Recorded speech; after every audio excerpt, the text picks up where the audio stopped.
ഫർസോണുമായി ബന്ധപ്പെട്ട ഹർജികൾ സുപ്രീം കോടതി ഇന്ന് പരിഗണിക്കുന്നു. വന്യജീവി സങ്കേതങ്ങൾക്കും ദേശീയ ഉദ്യാനങ്ങൾക്കും ബഫർ സോൺ നിശ്ചയിച്ച കോടതി വിധിയിൽ ഇളവാണ് കേന്ദ്രവും കേരളവും ആവശ്യപ്പെടുന്നത്. കഴിഞ്ഞ തവണ കേസ് പരിഗണിച്ചപ്പോൾ കേരളത്തിന്റെ ആവശ്യം വിശദമായി പരിഗണിക്കാമെന്ന് കോടതി വ്യക്തമാക്കിയിരുന്നു. വിവരങ്ങളുമായി ഉണ്ണി ചേരുന്നു ന്യൂസ് ഡെസ്കിൽ നിന്നും. ഉണ്ണി, കഴിഞ്ഞ തവണത്തെ കരട് വിജ്ഞാപനത്തിൽ ബാധകമാക്കരുത് എന്നുള്ള ഒരു സംസ്ഥാനത്തിന്റെ ആവശ്യമാണ് നിലനിൽക്കുന്നത്. എന്തൊക്കെയാണ് ഈ വിധിയിൽ കേരളം പ്രതീക്ഷിക്കുന്നത്? ഫിജി ബഫർ സോൺ നിശ്ചയിച്ച കോടതി വിധിയിൽ ഈ വന്യജീവി സങ്കേതങ്ങൾക്കും ദേശീയ ഉദ്യാനങ്ങൾക്കും ബഫർ സോൺ നിശ്ചയിച്ച കോടതി വിധിയിൽ ഇളവ് വേണമെന്ന് ആവശ്യപ്പെട്ടാണ് കേന്ദ്രവും കേരളവും സുപ്രീം കോടതിയിൽ സമീപിച്ചിരിക്കുന്നത്. കേന്ദ്രം നൽകിയ ഹർജിയിൽ കക്ഷി ചേരാനായിട്ടാണ് കേരളവും സംസ്ഥാനവും സുപ്രീം കോടതിയിൽ ചേർന്നിരിക്കുന്നത്.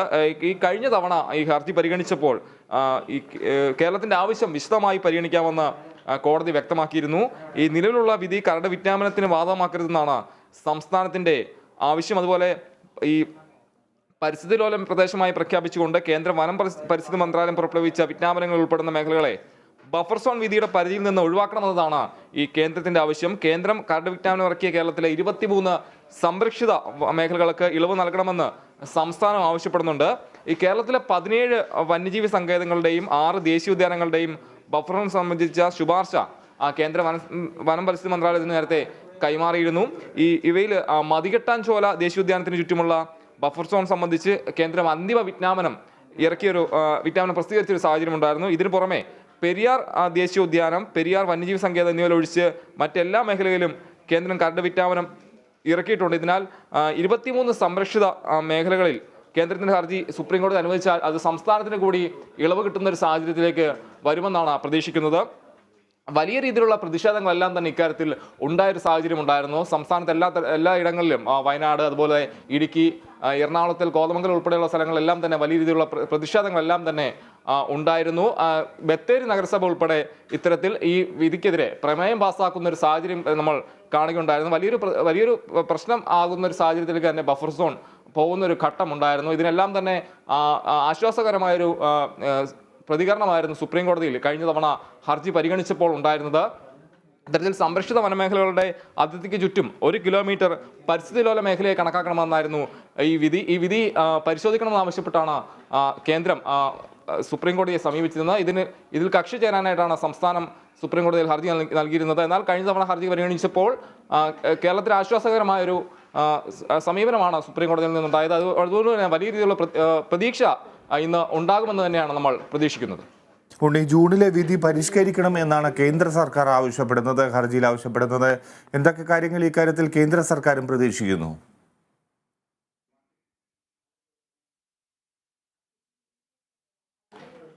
ഈ പരിസ്ഥിതി ലോല പ്രദേശമായി പ്രഖ്യാപിച്ചുകൊണ്ട് വനം പരിസ്ഥിതി മന്ത്രാലയം പുറപ്പെടുവിച്ച വിജ്ഞാപനങ്ങൾ ഉൾപ്പെടുന്ന മേഖലകളെ ഈ ബഫർ സോൺ പരിധിയിൽ നിന്ന് ഒഴിവാക്കണമെന്നാണ് ഈ കേന്ദ്രത്തിന്റെ പ്രധാനപ്പെട്ട ആവശ്യം. അതോടൊപ്പം തന്നെ സംസ്ഥാനം പറയുന്നത് ഇത്തരത്തിൽ ഈ 23 സംരക്ഷിത മേഖലകൾക്ക് ഇളവ് നൽകണമെന്നാണ് പ്രധാനമായി ആവശ്യപ്പെടുന്നത്.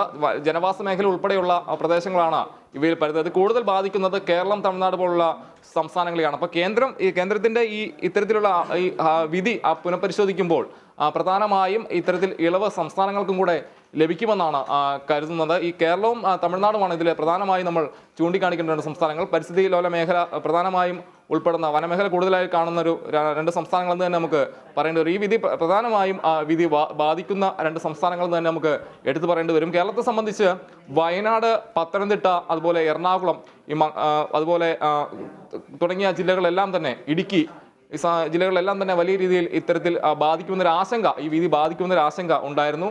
പ്രദേശത്തെ ജനങ്ങളെല്ലാം തന്നെ വലിയ പ്രതിഷേധവുമായി രംഗത്തിറങ്ങുന്ന ഒരു സാഹചര്യം ഉണ്ടായിരുന്നു. സംസ്ഥാനം ഇതിനെല്ലാം തന്നെ ഇത്തരത്തിൽ ഈ പ്രതിഷേധങ്ങളെല്ലാം തന്നെ കണക്കിലെടുത്ത് ഇത്തരത്തിലൊരു ഈ കേന്ദ്രം നൽകിയ ഹർജിയിൽ കക്ഷി ചേരാനായിട്ട് സുപ്രീം കോടതിയിൽ ഹർജി നൽകുകയുണ്ടായി. ഇത്തരത്തിൽ കഴിഞ്ഞ തവണ ഹർജി പരിഗണിച്ചപ്പോൾ ഒരു ആശ്വാസകരമായ സമീപനം സുപ്രീം കോടതിയുടെ ഭാഗത്തു നിന്ന് ഉണ്ടായി നമുക്ക് കാണുന്നു. ഇത് വലിയ പ്രതീക്ഷ നൽകുന്നുവെന്ന് വനമന്ത്രി എ കെ ശശീന്ദ്രൻ ഉൾപ്പെടെ പറയുന്നൊരു സാഹചര്യം ഉണ്ടായിരുന്നു. അത്തരത്തിൽ കേന്ദ്രത്തിന്റെ ആവശ്യം ഹർജി ഈ വിധി പുനഃപരിശോധിക്കണമെന്ന ആവശ്യം സുപ്രീം കോടതി പരിഗണിക്കുമെന്ന് തന്നെയാണ് നമ്മൾ പ്രതീക്ഷിക്കുന്നത്.